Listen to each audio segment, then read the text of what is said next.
बिस्मिल्लाहिर्रहमानिर्रहीम। मैंने अपनी इकलौती बेटी का नाम बहुत सोच समझ कर रखा था, बख्तावर। मगर वो अपनी नहुसत की वजह से मशहूर हो चुकी थी। हर कोई उसे मनहूस कहता था, तो मेरा दिल खून के आंसू रोता था। मैं अपनी बेटी के माथे से नहुसत का दाग उतार कर फेंक देना चाहती थी, मगर मैं भी बस थी। क्या करती कि जब से वो पैदा हुई थी, वाक़यात ऐसे रोनुमा होते चले जा रहे थे कि बख्तावर जैसा प्यारा नाम तो कहीं पसे पर्दा चला गया था। मैं अपनी सास से अक्सर कहा करती थी कि मेरी बेटी बहुत भागों वाली है, तो मेरी सास इस्तेज़ाई अंदाज में हंस दिया करती थी और कहती, मुझे तो इस करमचली के भाग नजर नहीं आते। शायद उम्र के साथ साथ मेरी नजर बहुत कमजोर हो गई है। मगर मेरी बेटी के पास एक बहुत बड़ी करामत थी, जिसकी वजह से हमारे घर का खर्च चल रहा था, और यह हकीकत हमने सबसे छुपा कर रखी हुई थी। बस मैं और मेरी सास और शौहर इस करामत से वाकिफ थे। आज आसमान पर सुबह से बादल छाए हुए थे, तो मेरी 14 साल बेटी बेइंतहा खुश नजर आ रही थी। वो बार बार तालियां बजाती और कहती, अम्मी आज बारिश होगी तो पैसे मिलेंगे, बहुत मजा आएगा, हम गोश्त पकाएंगे। मैं उसकी जानिब देखकर हंस दिया करती थी। मैं इस बात को झुठला भी नहीं सकती थी, क्योंकि वो सच्ची कहती थी। जब जब बारिश हुई, मेरी बेटी का पूरा बिस्तर पैसों से भर जाता था। ये पैसे कहाँ से आते थे और कौन रखकर जाता था, मैं इस हकीकत से नावाकिफ थी। मेरी बेटी खुद भी ये पैसे नहीं ला सकती थी, क्योंकि वो तो बचपन से ही दोनों टांगों से मासूर थी। वो अपने हर छोटे बड़े काम के लिए मेरी मोहताज थी। आज चूंकि अंधेरा फैलते ही हवा बहुत तेज चल रही थी, तो मैं सहन में पड़ी चारपाइयां उठाकर बरामदे में रख रही थी, क्योंकि खदशा था कि रात में अगर बारिश हो गई तो सब कुछ भीग जाएगा। मैं सारी चीजें समेटकर अपने कमरे में जाने से पहले बख्तावर के पास आकर बैठ गई थी। मैं बोली, मेरी बेटी, तुम्हें उम्मीद है कि आज फिर तुम्हारे बिस्तर पर पैसे पड़े होंगे? उसने इस बात में सर हिला दिया और बोली, 100% यकीन है। मैं मुस्कुरा दी और बोली, जब पैसे मिलेंगे तो मैं तुम्हारे लिए क्या लेकर आऊं? उसकी आंखें एकदम से चमक उठी थी। वो बोली, अम्मी बाजार से टांगे मिल जाती हैं क्या? मैं भी आम लोगों की तरह चलना फिरना चाहती हूँ। इस बार पैसे मिले तो आप मेरे लिए टांगे लेकर आइएगा। मैं अपनी बेटी के मासूम से चेहरे को देखती रह गई थी। मेरा दिल बहुत उदास हो गया था। मैंने उसका ध्यान बदलने को कहा, मेरी बेटी, तुमसे एक बात पूछूं? तुम्हें इल्म है क्या कि तुम्हारे बिस्तर पर पैसे कौन रख कर जाता है? मेरी बेटी का चेहरा जर्द पड़ गया था। वो एकदम से घबरा गई थी। कहने लगी, नहीं नहीं अम्मी, मुझे इल्म नहीं है। मैंने तो कभी किसी को अपने कमरे में आते नहीं देखा। बेटी का अंदाज कुछ मशकूक सा था, इसलिए मुझे कुछ शक हुआ था। मैं मुस्कुराकर बोली, बख्तावर, तू मेरी सहेली है, वो मुझसे कोई बात नहीं छुपाती। मुझे सच सच बताओ मेरी बेटी। बख्तावर बोली, अम्मी अगर आपको हकीकत का इल्म हो गया तो आप मुझसे प्यार नहीं करेंगी, आप मुझसे दूर हो जाएंगी। बख्तावर के बिस्तर के नीचे पिछले 4 बरसों से पैसे पड़े होते थे। मैंने जब जब उससे इस मुतालिक इस्तफसार किया, वो हमेशा इनकार कर दिया करती थी, और आज वो पहली बार मेरे सामने ये सब इंकिशाफ कर रही थी। मैं बोली, बख्तावर, मैं हमेशा तुम्हारी दोस्त रहूंगी। तुम मुझे अगर हकीकत बता दोगी तो भी हमारी दोस्ती पर किसी किस्म का कोई फर्क नहीं पड़ेगा। वो बोली, अम्मी मुझे डर है, अगर आपको कुछ पता चल गया तो पैसों का सिलसिला मुनक़ता हो जाएगा, फिर मैं टांगे कैसे लगवाऊंगी? मैंने सर हिला दिया और बोली, चलो ठीक है, अब तुम आराम से सो जाओ, सब खैर होगी। मैं इतना कहकर अपने कमरे में आ गई थी, मगर मेरा दिल आज नए वसवसों में घिर गया था। आज से पहले तो बख्तावर ने कभी मेरे सामने ऐसी कोई बात नहीं की थी। मैं चुपचाप बैठी हुई थी, तो मेरा शौहर बोला, क्या बात है, क्या सोच रही हो सकीना? मैंने अपने शौहर की जानिब देखा और बोला, जुबैर, पता नहीं बख्तावर के बिस्तर पर पैसे कहाँ से आते हैं। जुबैर मेरी जानिब देखकर बोला, ये बात तो मैं भी अक्सर सोचता रहता हूँ, मगर कोई सिरा हाथ नहीं आता। फिर दिल में ख्याल आया है कि हमारी बेटी माजूर है, शायद ये अल्लाह की तरफ से हो। मैं अब जुबैर से क्या कहती कि यही सोच तो मैं भी सोचती रही हूँ, मगर आज बख्तावर की बातें सुनकर मैं चौंक गई हूँ। खैर, मैं सारे दिन की थकी हुई थी। जैसे ही बिस्तर पर लेटी गहरी नींद सो चुकी थी। जब मेरी आंख खुली तो बहुत तेज बारिश बरस रही थी। मैं उठकर बैठ गई थी और मेरा ध्यान छत पर लटकते कपड़ों पर गया था। मैंने अपना माथा पीट लिया था कि न जाने कपड़ों का ख्याल मुझे पहले क्यों नहीं आया था। मैं जल्दी से उठकर बाहर आ गई थी। बारिश इस कदर तेज थी कि छत पर जाने की मेरी हिम्मत ही नहीं हुई थी। तब मेरे जहन में ख्याल आया कि एक बार जाकर अपनी बेटी को देख लूं, कहीं वो डरी न रही हो। मैं जैसे ही अपनी बेटी के कमरे की जाने बढ़ी, मेरे कानों में उसकी आवाज पड़ी थी। वो बोली, अब तुम जाओ, ऐसा लगता है कि कोई आ गया है। ये अल्फाज सुनकर मैं सरता पैर लरस गई थी। रात के इस पहर कौन हो सकता है, वो भी मेरी बेटी के कमरे में? मैंने एक झटके से दरवाजा खोला और अंदर दाखिल हो गई थी। बख्तावर तो गहरी नींद सो रही थी, जबकि उसके बिस्तर पर नोट ही नोट पड़े हुए थे। मैं आगे बढ़कर बोली, बख्तावर, बख्तावर, लेकिन वो उठी नहीं थी। अब मैं शशुपंज का शिकार थी कि क्या बख्तावर सच में सो रही थी या मुझे देखकर सोने का नाटक कर रही थी। मैंने बख्तावर के पास पड़े सारे पैसे समेट लिए और अपने कमरे में ले आई थी। मैंने ये पैसे गिने तो 50,000 थे, और मैं इन पैसों को देखकर रोने लगी थी। क्या इनसे मेरी बेटी की माजूरी दूर हो सकती थी? सुबह हुई तो मैं अपनी बेटी के कमरे में आ गई। ये देखकर तो मैं शर्मसारी रह गई थी कि उसने रो रो कर अपना बुरा हाल कर लिया था। मैं बोली, क्या बात है बख्तावर, तुम रो क्यों रही हो? उसने अपने बिस्तर की तरफ इशारा किया और बोली, अम्मी देखें, कल रात बारिश भी हुई थी, मगर कोई पैसे रख कर ही नहीं गया। मैं एक लम्हे के लिए चुप कर गई थी। जब मैं रात में आई थी तो क्या सच में मेरी बेटी सो रही थी? अगर सो रही थी तो फिर मुझे किसकी आवाज़ सुनाई दी थी? मैं बोली, बख्तावर, तुम्हें यकीन है क्या कि तुम्हारे पास कोई पैसे रखकर नहीं किया? वो बोली, अम्मी देखिए ना, मेरा बिस्तर खाली है। अगर पैसे होते तो यहीं पड़े होते ना। मुझसे मजीद मेरी परेशानी देखी नहीं गई थी। मैं बोली, बख्तावर, मैं आधा घंटा पहले तुम्हारे कमरे में आई थी, तब तुम सो रही थी, इसीलिए मैं पैसे उठाकर ले गई थी। बख्तावर की आंखें चमक उठी थी। वो बोली, क्या सच में मेरे बिस्तर पर पैसे पड़े थे? मैंने इस बात में सर हिला दिया और पैसे लाकर उसे थमा दिए थे। मैं कमरे से बाहर निकली तो मेरी सास बोली, तुम माँ बेटी पूरे 50,000 रुपए पर नागन बनकर बैठ जाती हो। इतना नहीं होता कि थोड़े पैसे मुझे भी दे दिया करो। मैं अपनी सास की बात सुनकर हैरान रह गई थी। उसे कैसे मालूम हुआ था कि बख्तावर के पास 50,000 रुपए पड़े हुए थे? मैं बोली, अम्मी, 50,000 रुपए बहुत बड़ी रकम होती है। उस बेचारी के पास तो 10-20 हजार ही पड़े होते हैं। मैंने ये बात जानबूझकर कही थी ताकि जान सकूं कि मेरी सास को रकम के मुतालिक कैसा इल्म है। मेरी बात सुनकर मेरी सास हंस दी और बोली, तुम मुझे बेवकूफ़ मत बनाओ, मैं सब कुछ जानती हूँ। तुम मेरी पोती के पैसों पर नागिन बनकर बैठ जाती हो। तब मैं अपनी सास के रूबरू जाकर बैठ गई और उनकी आंखों में आंखें डालकर बोली, आपको कैसे इल्म है कि 50,000 रुपए पड़े हुए थे बख्तावर के पास? मेरी बात सुनकर मेरी सास घबरा गई थी और आंखें चुराने पर मजबूर हो गई थी। वो हकलाकर बोली, नहीं नहीं, मुझे इल्म नहीं है, मैंने तो बस अंदाजा ही लगाया है। मैं चुप कर गई थी। यकीनन इस सारे मामले के पीछे कोई ऐसा राज भी था जिससे मैं नावाकिफ थी। खैर, हमेशा की तरह मैंने सारे पैसे फिर से घर के कामों में लगा दिए थे, क्योंकि मेरा शौहर कोई काम करता ही नहीं था। जब से बख्तावर पैदा हुई थी तब से मेरे शौहर का रिस्क तो समझो जैसे बंद ही हो गया था। वो अगर सोने में भी हाथ डालते तो वो मट्टी बन जाता था। मेरा शौहर सुबह से लेकर शाम तक मजदूरी करता था, मगर उसकी इतनी आमदन भी नहीं होती थी कि घर का खर्च ही निकल जाए। बख्तावर और मेरी सास की दवाई भी बख्तावर के पैसों से ही आ जाती थी। इस बार ऐसा हुआ कि सारे पैसे महंगाई के बायस बहुत जल्दी खत्म हो चुके थे और बारिशें थी कि बरसने का नाम ही नहीं ले रही थी। मैं बहुत ज़्यादा बेचैन थी। मुझे समझ नहीं आ रहा था कि अगर बारिश न बरसी तो फिर घर का सर्कल कैसे चलेगा। यही सब सोच सोचकर मैं बहुत बेचैन हो गई थी। यहाँ तक कि अब तो मेरी रातों की नींद भी हराम हो गई थी। अब भी रात के 2 बजे हुए थे और मैं छत की जानिब देखती चली जा रही थी, लेकिन अब तो कमरे में भी मेरा दम घुटने लगा था। इसलिए मैं उठकर कमरे से बाहर आ गई थी। मैं सहन में बैठ चुकी थी। तब मुझे किसी की बिनबिनाहट की आवाज़ सुनाई देने लगी थी, जैसे कोई बहुत आहिस्तगी से बात कर रहा हो। मैंने कान लगाकर महसूस करने की कोशिश की तो मुझे मालूम हुआ कि यह आवाज़ तो मेरी बेटी के कमरे की जानिब से आ रही थी। मैं उठकर दबे कदमों उसके कमरे के पास जाकर खड़ी हो गई थी। मेरे कानों में बख्तावर की आवाज़ पड़ी थी। वो कह रही थी, तुम बहुत दिनों से हमारे घर नहीं आए, अब आ जाओ, सब सो चुके हैं। मैं तो ये अल्फाज सुनकर परेशानी हो चुकी थी। मुझ में खड़े रहने की हिम्मत नहीं थी। मैंने दीवार का सहारा लिया था। तब मेरी बेटी बोली, अच्छा, जब बारिश होगी तुम सिर्फ तभी आओगे? फिर मेरी बेटी कहकर लगाकर हंसी थी।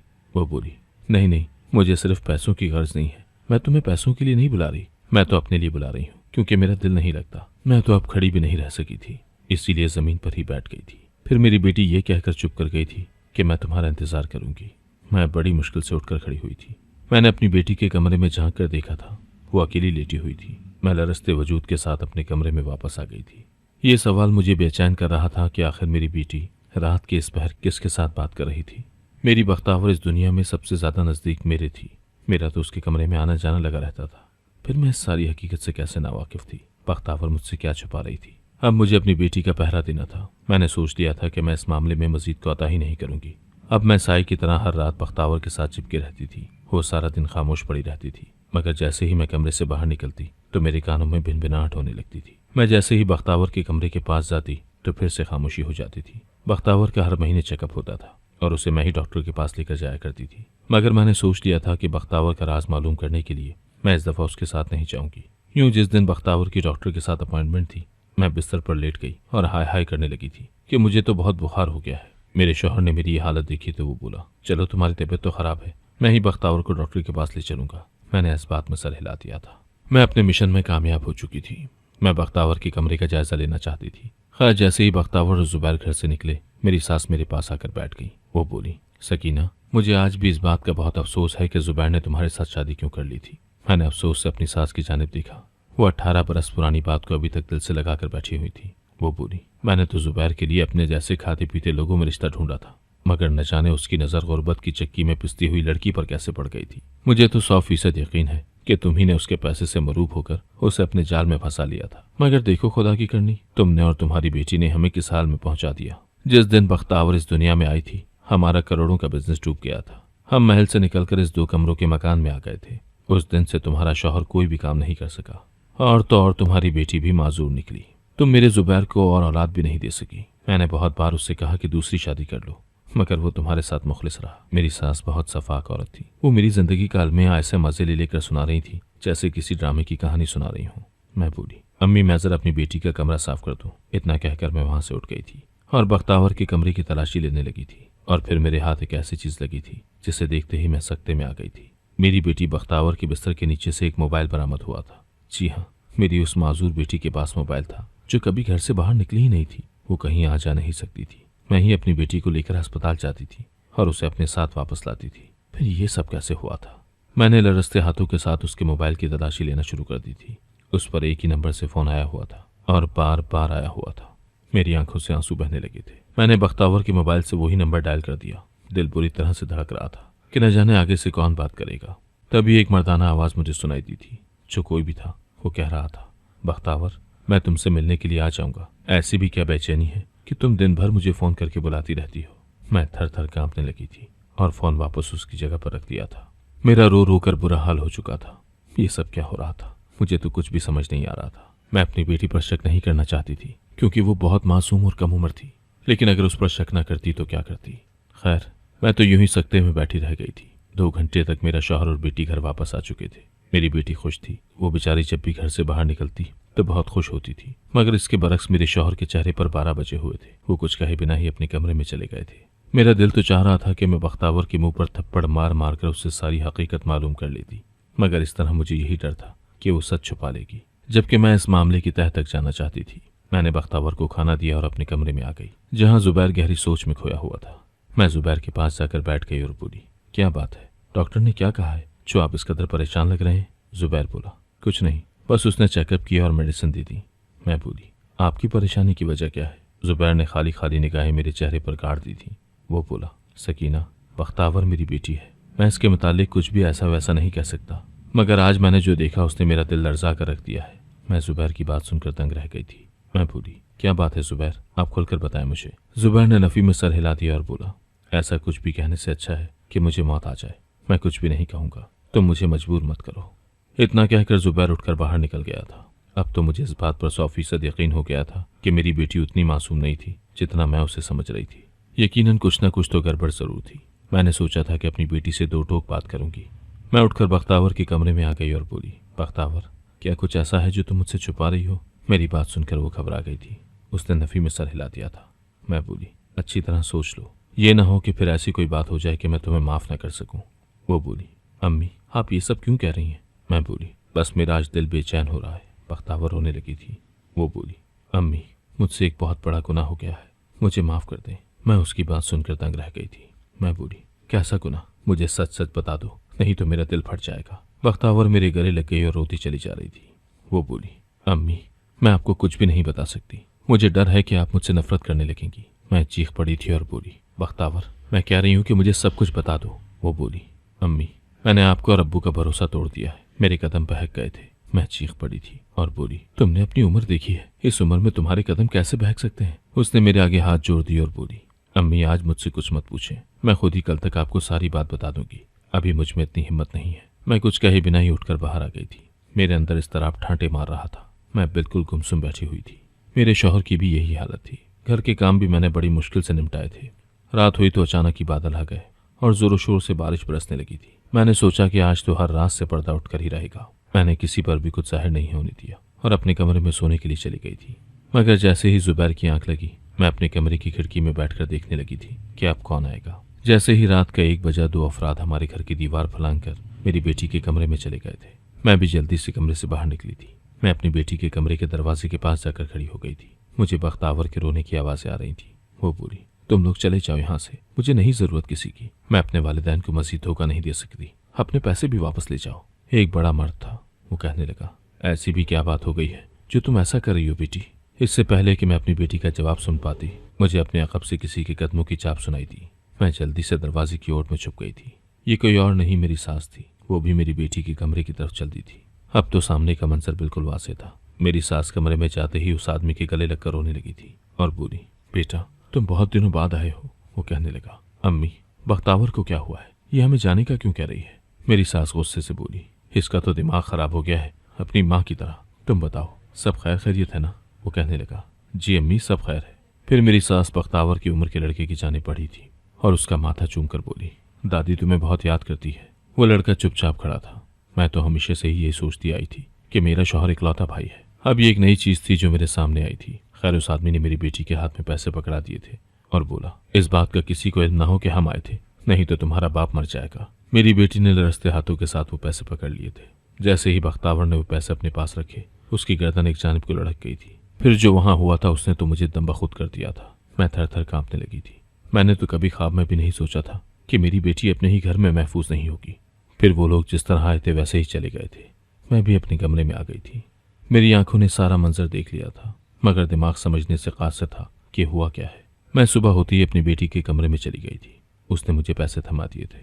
उसका चेहरा सर्द पड़ा हुआ था। मैं बोली, बख्तावर, कल रात क्या हुआ था? वो बोली, मुझे कुछ नहीं मालूम। मैं चुप करके बाहर आ गई थी।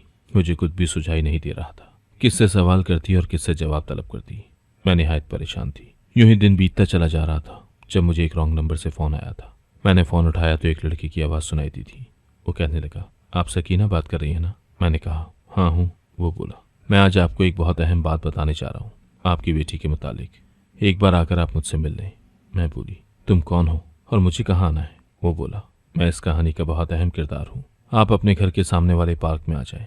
मैं बोली, ठीक है, मैं अभी आती हूँ। मैंने जल्दी से फ़ोन बंद कर दिया और बाहर निकल गई थी। सामने वही लड़का खड़ा था जो रात हमारे घर आया था। मैं जल्दी से उसकी जानिब लपकी थी। वो लड़का बहुत उदास था। उसकी आंखों में पानी था।